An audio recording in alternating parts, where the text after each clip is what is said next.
Fora TV. The world is thinking.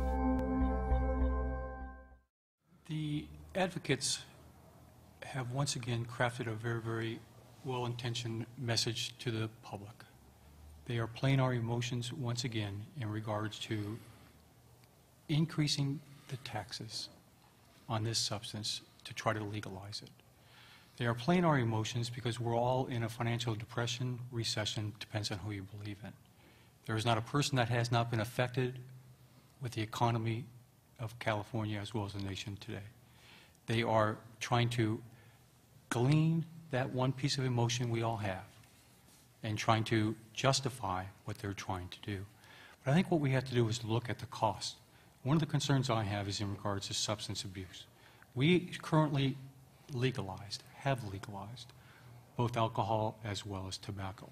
From a public health standpoint, when we look at the costs associated with it, we're talking about the criminal justice system, the social cost.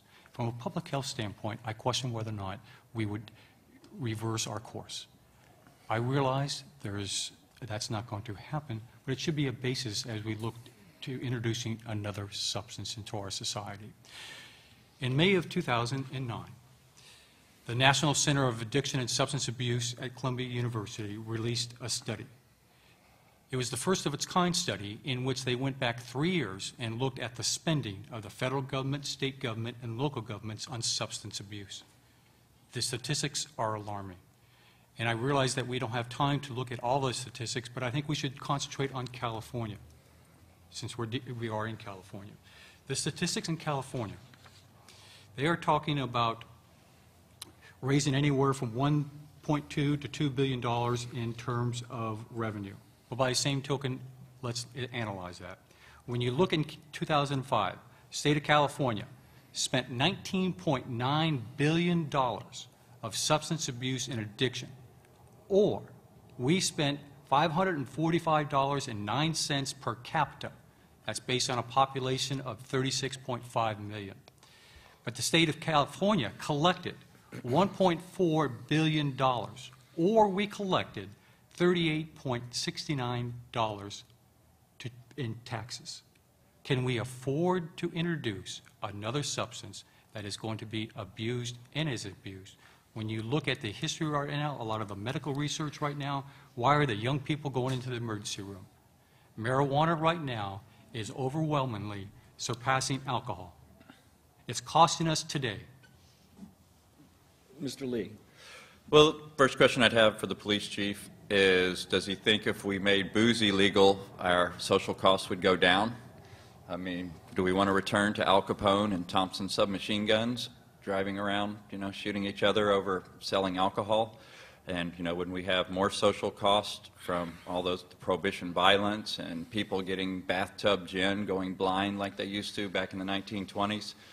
So to me, the argument that the social costs outweigh the taxes, are rested on one premise, and that's that all use or consumption would immediately end with prohibition, and we know that's not true. I went to history, I had a history class in school, and we know the history of alcohol prohibition, that it just made things worse. We didn't legalize alcohol because we said it's a totally safe drug, it's a wonderful drug that everybody should use. We legalized it because making it illegal was worse than making it legal, and that's my view with cannabis, that by bringing it into a tax and regulate scheme, that we can bring in tax dollars for the government, and we can try to mitigate some of the social costs a lot better than we can with it illegal. And it's a very simple argument. Dr. Schoenfeld, was there something you wanted to throw in on this? Yes. Alcohol and tobacco kill hundreds of thousands of people a year. Marijuana kills no one. The reason why there are more. Yeah, can I just add real quick to what you just said? That a lot of people don't realize how safe cannabis is compared to alcohol, that hundreds of frat boys drop dead from alcohol overdose every year, because we don't teach that in drug education, how dangerous a drug alcohol is. Do you know how much cannabis it takes to kill a lab rat? 20 pounds dropped on it from 25 feet. That's the only way you can kill a lab rat, is to squish it.